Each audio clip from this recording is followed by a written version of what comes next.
Olá, meus amigos, estou com vocês mais uma vez para hoje comentar sobre o impeachment. Estava aqui no estúdio gravando uma aula para o nosso curso de Direito Processual Civil, mas tenho recebido inúmeras mensagens para que eu comente esse assunto. E é assim mesmo, com um advogado, com um jurista, que meta a sua colher de pau em todos os aspectos da vida, seja num barulho, numa arruaça, no apartamento do andar de cima, ou nessa arruaça que aconteceu no último domingo, na votação pelo prosseguimento ou não do impeachment da presidente Dilma Rousseff.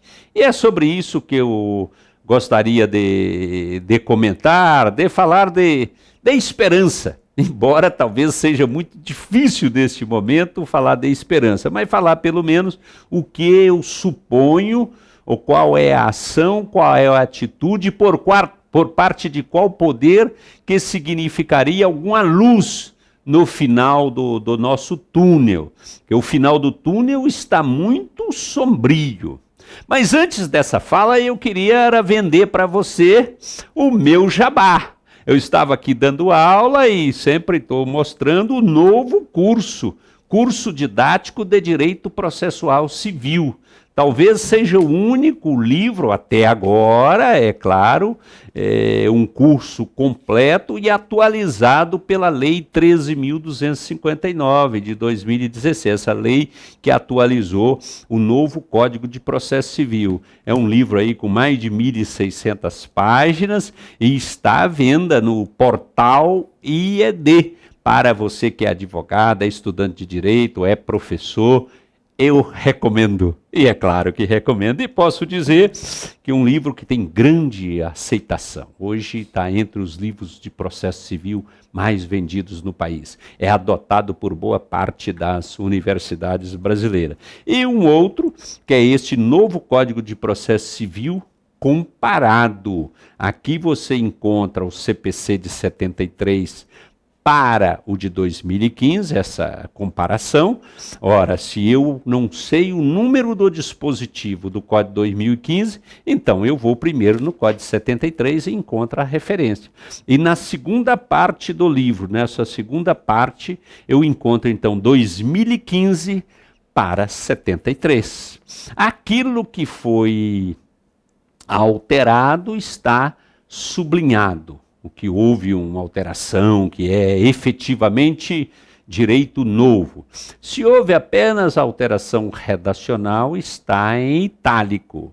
E se cortou, se não há mais aquele texto, se alterou completamente, ele está taxado. Este livro eu recomendo também para todos. Para o advogado, para todos, é indispensável. É o meu livro do dia a dia. Bem, dito isso, vamos falar então do impeachment.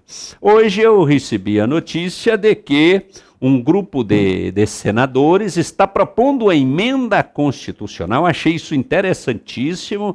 As luzes vão surgindo no final do túnel.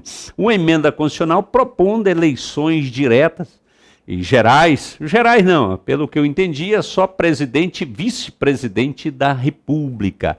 Ainda para este ano, para outubro, é uma forma. Então, pouco importa o desfecho do impeachment.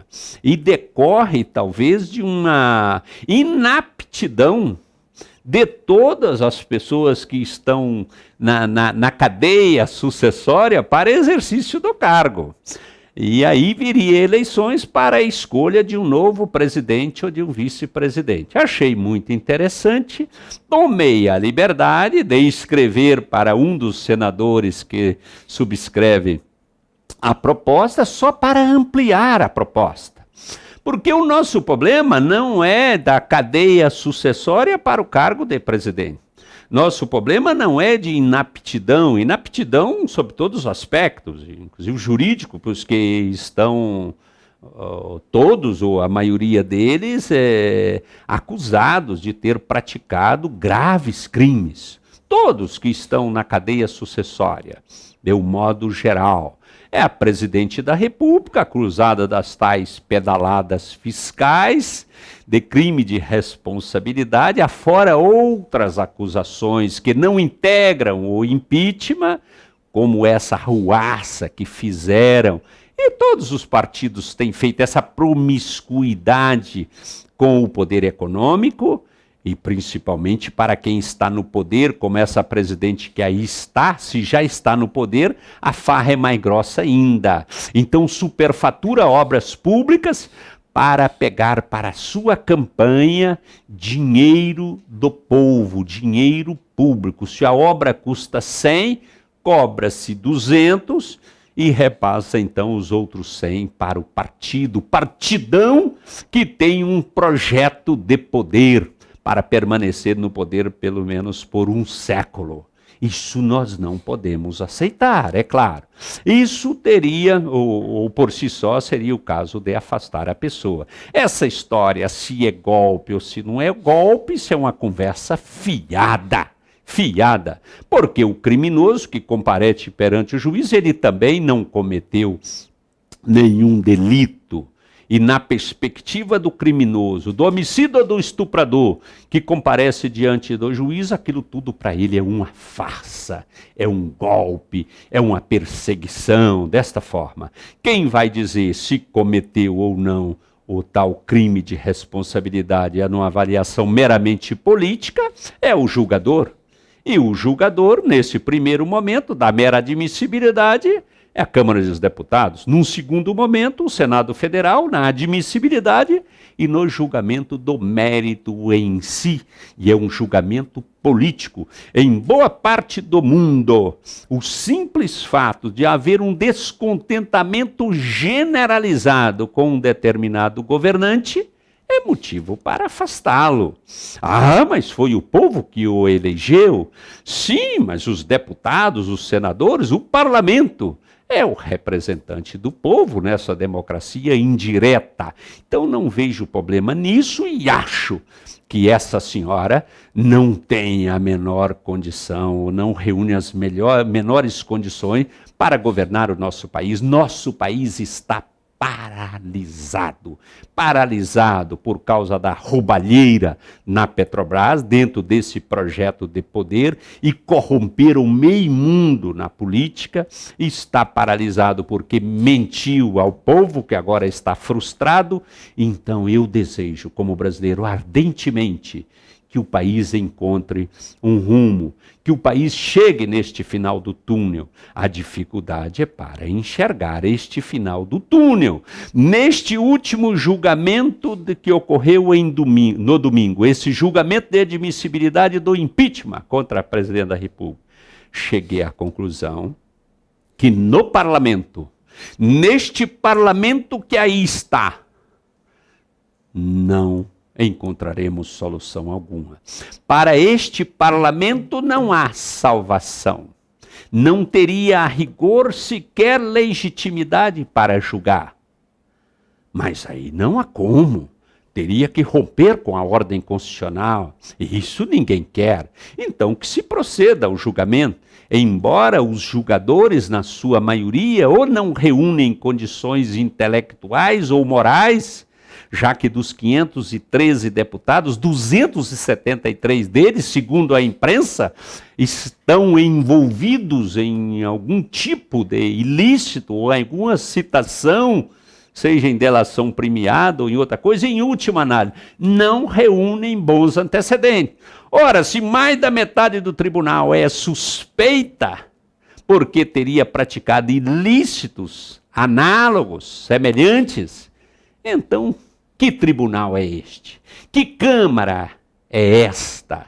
Mas, de qualquer forma, temos que admitir o julgamento e aguardar que um outro tribunal, o Senado Federal, que não está em melhores condições, se o presidente da Câmara é denunciado, com denúncia recebida pela mais alta corte do país, a situação do presidente do Senado não é diferente.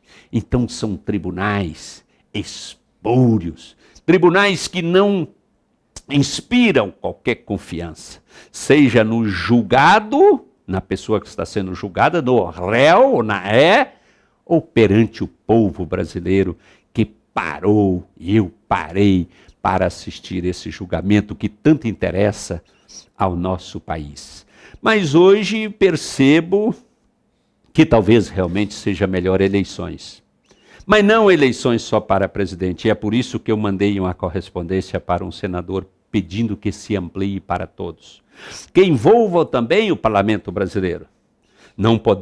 Ainda não podemos falar em eleição para o Supremo Tribunal Federal, a mais alta corte. Um dia isso vai mudar.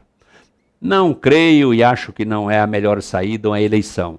Mas como está, como é o processo de escolha, não pode ficar. Esse não é o melhor processo. Ministros escolhidos por uma só pessoa. Porque sabemos que essa sabatina no Senado não passa de uma mise-en-scène. Esse não é a escolha adequada e dá margem a desconfianças como a que tem gerado a propósito da escolha de um ministro do Superior Tribunal de Justiça. Que estaria este ministro, segundo a fumaça que se levantou, a prometer que liberaria empreiteiros ou pessoas envolvidas na Lava Jato em troca de um cargo no STJ.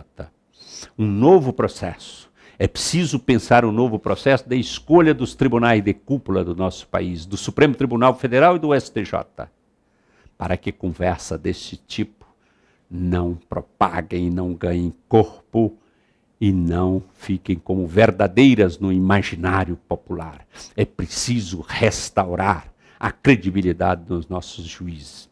Mas eu fico pensando também numa eleição envolvendo todos os cargos, e talvez seja este o caminho. Mas ao mesmo tempo eu penso, quem escolher? Qual seria o seu candidato a presidente da República? Você teria um candidato sequer, dos que até então se apresentaram, que não foi citado na Operação Lava Jato, que não foi citado numa delação premiada, que não foi acusado de ter conta na Suíça? É difícil.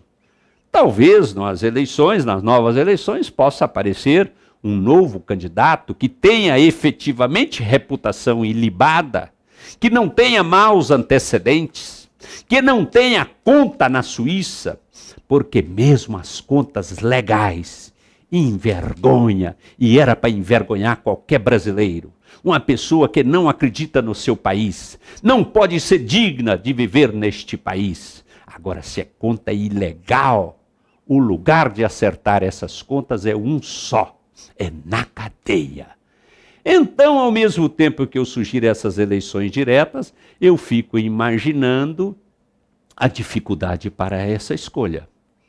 Mas temos, ou há que se encontrar, uma saída para o nosso país. Não podemos devolvê-lo para Portugal, nem sei se Portugal aceitaria, mas nós amamos este país, nós queremos que ele mantenha no rumo da democracia, restaurada a tão duras penas. Mas o que se viu no julgamento da admissibilidade do impeachment envergonha a todos. Basta verificar o jornal, e não estou falando nem dos jornais brasileiros, eu estou falando da chacota no exterior, o The New York Times, de edição de ontem. E lá lista neste jornal as mensagens, a bandalheira que tomou conta da Câmara dos Deputados no julgamento. Aquilo é uma vergonha para todos nós, é uma vergonha internacional. Eu senti assim, vendo o ridículo daquelas pessoas, a exposição daqueles senhores deputados. Eu confesso, algumas vezes eu levantei. E eu ficava envergonhado por eles. Há um deputado, e só para lembrar, e todos já sabem, porque todos nós assistimos a esse festival de horrores, a essa farra, como se fosse um final de Copa do Mundo. Pois um deputado resolve homenagear um suposto torturador, o coronel Ursa. Sabemos o quanto esse tema é melindroso. Por que isso, deputado? Acho que não é razoável nem homenagear a pessoa acusada de ser torturador, e muito menos eu homenagearia um militante de esquerda que tomou o poder com armas na mão, assaltando a bancos, matando vigilantes de banco. Eu não homenagearia quem invadiu o exército brasileiro para apanhar armas. Nenhum nem outro estão a merecer homenagem. Tão grave quanto a atitude desse homenageador, desse que fez o panegírico, é aquele deputado. É crime, isso é criminoso, é ter cuspido na cara do que fez o panegírico ao coronel Ursa, pois o deputado xingou todos de canalha, ainda cuspiu na cara do seu colega de parlamento. Em qualquer lugar do mundo, o senhor seria posto para fora. Isso é impensável em um tribunal brasileiro. Eu nunca tinha visto nada igual.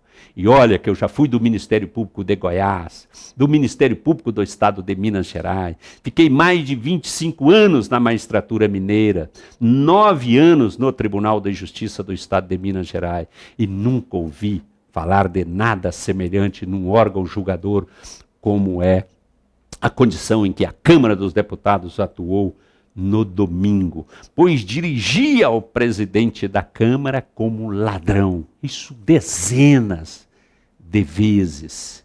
É muito inusitado. Por mais que a pessoa possa ostentar esse título tão vergonhoso, acho que a pessoa não tem o direito de fazer isso. Ou é falsa a imputação de crime, e aí quem afirma está diante do crime, ou ela pode ser até verdadeira. Mas se você ficar todo o tempo ali hostilizando, comete um outro tipo de crime também. Agora, permite que um ladrão, ou um suposto ladrão, eu prefiro assim, presida uma Câmara de Deputados? Pelo amor de Deus, meus senhores, quem é o responsável por isso? Será que não poderia julgar esse senhor segundo um processo democrático, segundo um devido processo legal? Em um mês, será que não é possível, senhores ministros do Supremo Tribunal Federal? Isso não é crível, nosso país não pode admitir tanta inércia. Isso não tem o menor cabimento. Mas a farra de Copa do Mundo, a farra que se instalou com música, com banda de música, um deputado cantando música a propósito do momento, os cartazes eram risíveis, os slogans. Tinha um que falava tchau, querida, o outro era contra o golpe.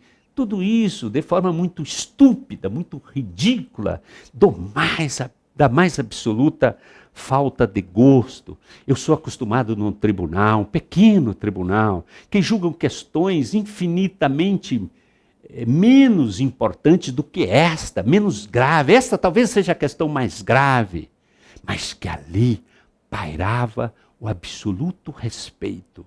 Quando estávamos a julgar uma questiúncula envolvendo uma bicicleta, nos dirigíamos uns aos outros com respeito, à pessoa com devido respeito. Agora uma cena daquela envergonha sobretudo quem é do mundo jurídico. E aquelas homenagens na hora de votar, já imaginou se essa moda pega e os tribunais, e eu estou falando isso, é uma hipótese completamente afastada, essa moda de fazer homenagem, ou que vota em nome desta ou daquela pessoa, que vota em favor desta ou daquela causa. Se lembra daquela deputada, uma deputada de Minas, uma deputada aqui do meu estado, que votou em homenagem. Lá eram homenagens mais homenagem, que se danem com as homenagens. Votou em homenagem ao seu marido, porque ele é um prefeito que constitui exemplo para o país. Pois no dia seguinte, o marido da deputada, não sei se aquilo era uma homenagem ou se era uma praga, pois o tal prefeito foi preso pela Polícia Federal, acusado de estelionato, de falsidade, de tudo isso. Uma coisa Coisa horrível. Eu acho que o mais feliz nisso foi realmente o presidente da Câmara, o deputado Eduardo Cunha, que pediu misericórdia a Deus para a nação. Ele, como um homem de fé, pediu misericórdia. E acho que tem que ter misericórdia mesmo de nós. E misericórdia, sobretudo, com o próprio presidente da Câmara, acusado, com denúncia recebida. E essas pessoas não se envergonham de presidir um parlamento e de uma hora para outra transformado num órgão julgador, num juízo de admissibilidade. É demais, deputado. É demais, Supremo Tribunal Federal, que permita que o senhor, com esse nível de acusação sobre ele, possa presidir uma casa daquelas. Bastaria, senhores deputados, que julgasse logo o caso. E eu prossigo aqui, eu anotei algumas das homenagens aos filhos, aos netos, aos bisnetos, à neta que está por vir, homenagem à minha neta que vai fazer aniversário no próximo final de semana, a tia Eurídice que cuidou de mim na infância. Isso é uma vergonha. É um absurdo esse tipo de coisa. Pelo fim da vagabundização remunerada. Eu gostei até do neologismo, vagabundização, pois votou pelo fim da vagabundização. E eu supus, como brasileiro que me postei diante da Câmara, das TVs, pensei que fosse assistir ao julgamento da admissibilidade do impeachment. E que o deputado iria explorar esses temas. Cometeu ou não cometeu aqueles fatos pelos quais está sendo acusada. Esperaram muito que o Tiririca fosse dar ali ou fazer um show à parte. Mas talvez ele, na sua simplicidade, acusado de analfabeto, e talvez até por isso recebeu uma expressiva massa de votos. Talvez ele tenha sido o voto mais discreto. Tem aquele caso, aquilo me envergonhou profundamente. Naquele momento eu não resisti. Me levantei do sofá e fui tomar uma água na cozinha.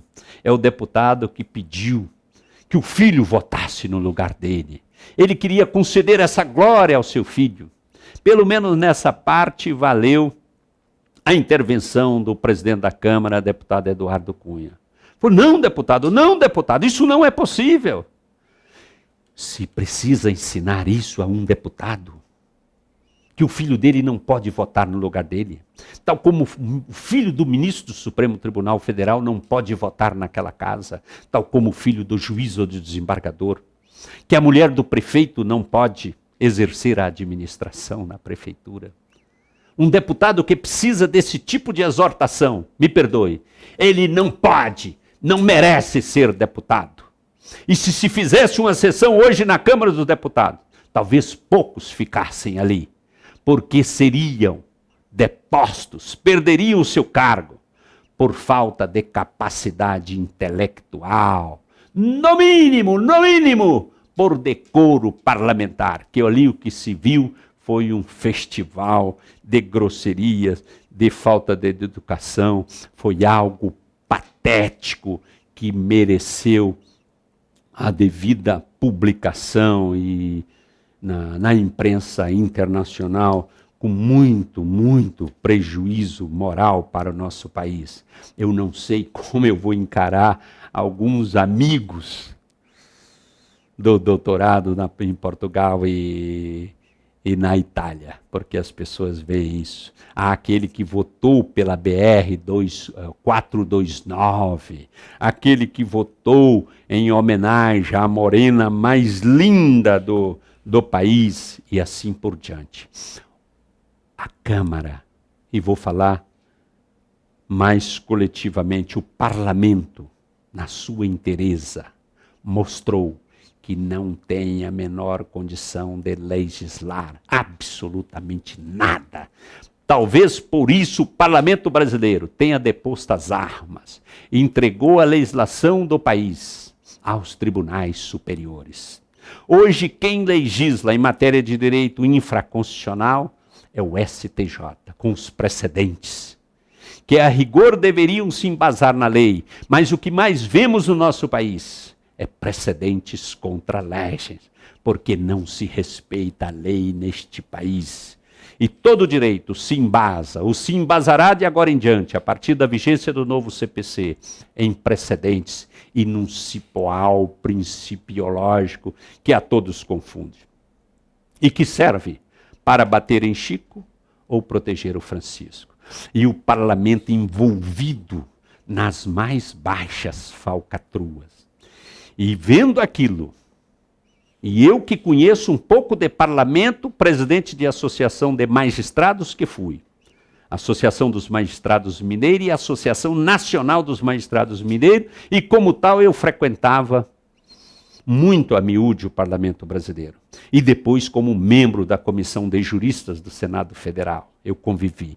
Mas agora expôs as vísceras, e eu fico aqui no meu imaginário de cidadão do povo, pensando que as acusações podem ser verdadeiras, que algumas leis e muitas das medidas provisórias foram editadas a tanto por tanto, e que muitos ali se imiscuíram de tal forma com autoridades do executivo para surrupiar dinheiro público, para apropriar-se indevidamente do dinheiro público em obras superfaturadas.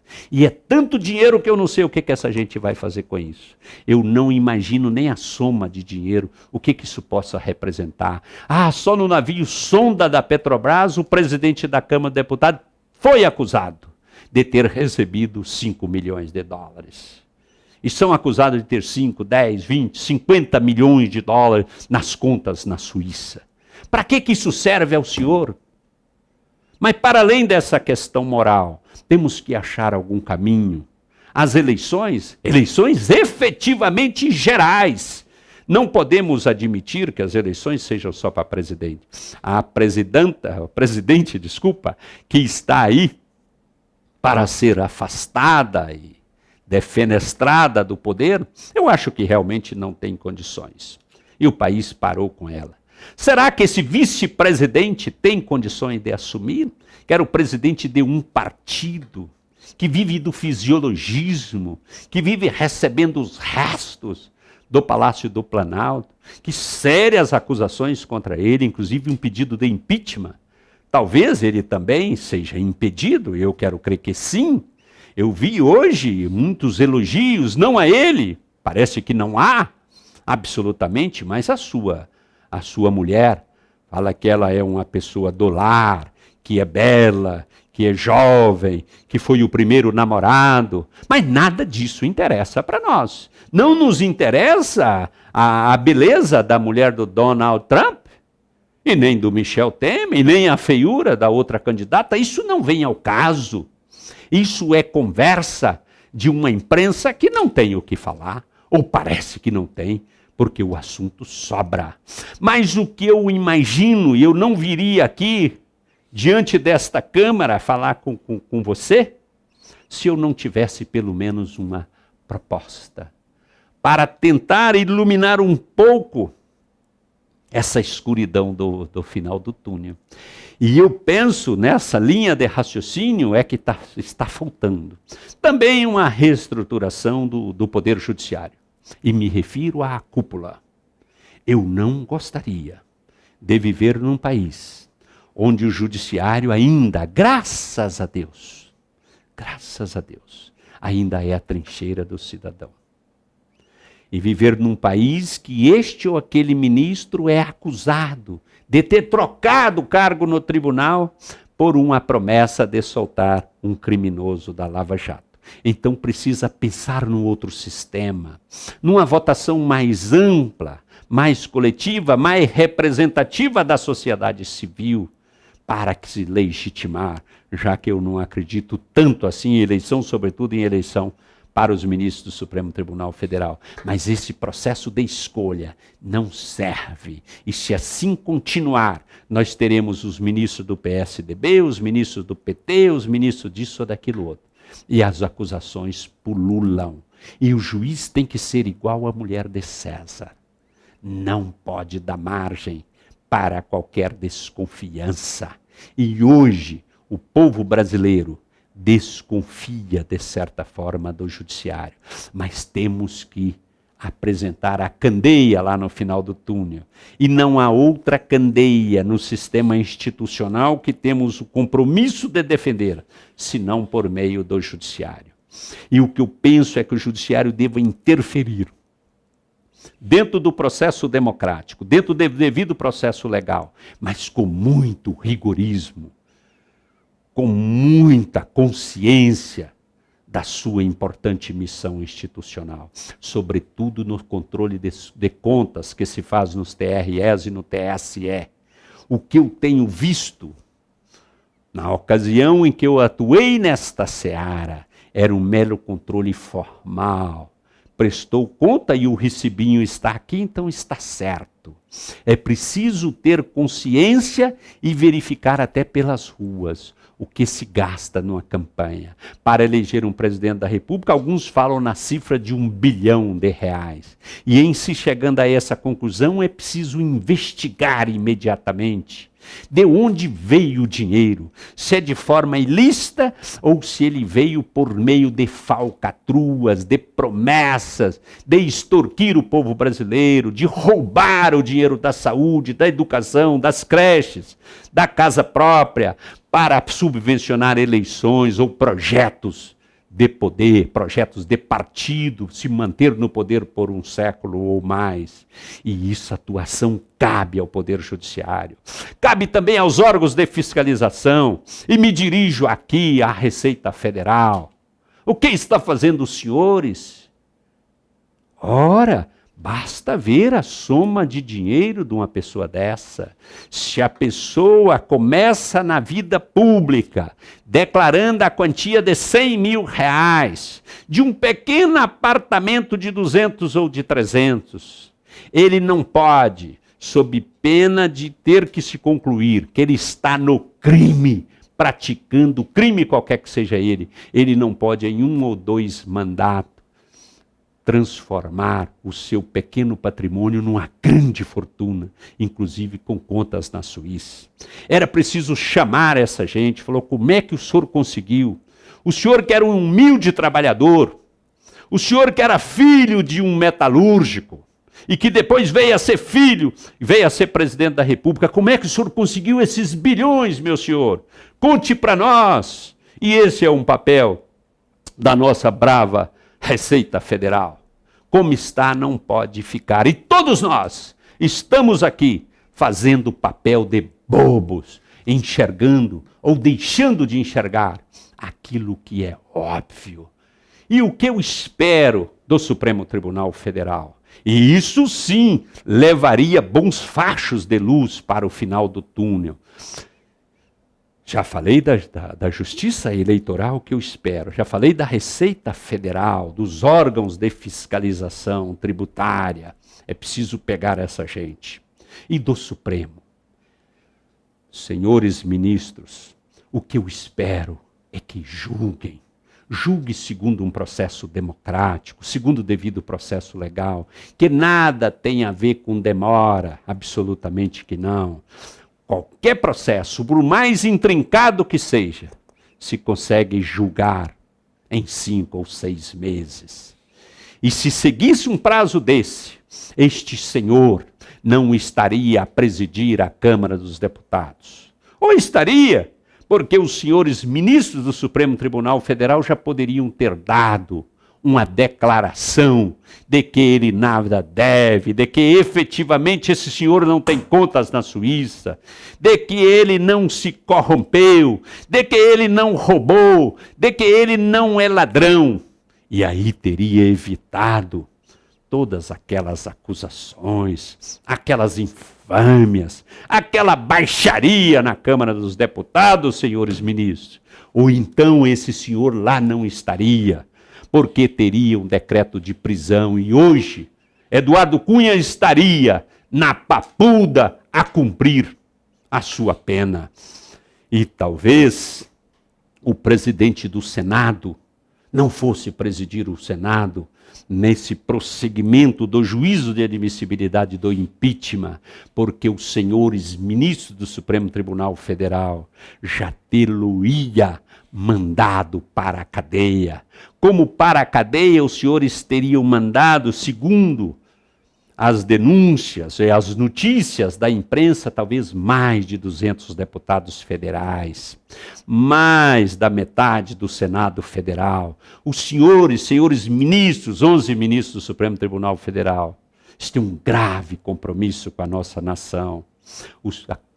Recaem sobre os ombros dos senhores passar este país a limpo, senão as novas eleições gerais e diretas não passarão de mais uma farsa, porque a pessoa que se candidata e em sendo eleita, ela passa a ter a certeza da impunidade, porque se fala maldosamente em tal foro privilegiado. Ora, se a pessoa é julgada pela mais alta corte do país, este foro não pode ser privilegiado, porque ali, pelo menos teoricamente, encontram os mais experientes juízes do país. Mas nós sabemos, e é triste declarar isso, que é verdade. E a população acha, e a população tem certeza de que o foro efetivamente é privilegiado. Não que os senhores ministros do Supremo Tribunal Federal protejam o Chico ou bata no Francisco. Mas é a demora, senhores ministros. Não quero aqui dizer que o juiz Moro possa servir de exemplo para os senhores. Mas uma coisa é verdadeira. Um juiz de primeira instância, comparando este juiz, ou o poder deste juiz com o poder dos senhores, é um grão de areia no universo. Os senhores ministros têm o poder de requisitar centenas de juízes e desembargadores deste país, se quiserem, para atuar na instrução criminal do senhor Cunha, do senhor Renan Calheiro e de tantos outros acusados pela Lava Jato e essa montanha de operações, de nomes cômicos, risíveis até, que pululam por este país. Mas os senhores não têm feito, e daí essa pecha. E eu tenho visto, senhores ministros, um envolvimento nessa política partidária, ou um interesse que para mim não cai bem, um interesse pelos holofotes. Eu aprendi nos bancos escolares de que o juiz fala nos autos, de forma que eu não fico à vontade quando eu vejo algum juiz brasileiro, e sobretudo um juiz da Suprema Corte Brasileira, falando à televisão, dando 3, 4, 5 entrevistas, comentando temas que estão sob julgamento. Isso no tribunal onde eu atuei, a pessoa era imediatamente retirada do processo como suspeita. Há pouco tempo eu presenciei estarrecido, ainda que verdade fosse, mas em razão da boca que pronunciou a expressão, é um ministro dizer, antes essas pessoas eram ladrões de sindicato e agora não passam de sindicato de ladrões. Eu fiquei estarrecido. Isso não é um juiz do meu país. Eu não reconheço um juiz com esse tipo de comportamento, porque não é assim que eu aprendi nas faculdades de direito, não é assim que eu aprendi na minha vivência de judiciário brasileiro. É preciso que o judiciário retome a postura, é indispensável que o judiciário cuide dos fatos com agilidade, que aprenda talvez com o judiciário de primeira instância e que no próximo julgamento do Senado Federal, o presidente do Senado já tenha uma declaração da sua reputação ilibada, ou que ele tenha um decreto de prisão, e como é em última instância, ele irá imediatamente para o presídio da Papuda, e nós evitaremos, sem dúvida, esse cenário terrível que nós assistimos. Esta é a luz, meus caros amigos, que eu posso apresentar para vocês. A luz é esta, é a candeia do judiciário a iluminar o nosso caminho. Mas é um judiciário renovado, renovado pela humildade, renovado pela introspecção. É um judiciário que não se manifesta em casos concretos, exceto nos autos. É um judiciário que é muito parcimonioso com as declarações públicas. Eu acredito no judiciário brasileiro, eu acredito no processo, no devido processo legal, como o melhor instrumento de realização da justiça. E falo para todos vocês, o nosso país tem jeito, apesar desse festival, essa farra que tanto nos envergonha. E que Deus, como disse o presidente da Câmara dos Deputados, que Deus tenha misericórdia deste país e que Deus nos abençoe. Um abraço a todos.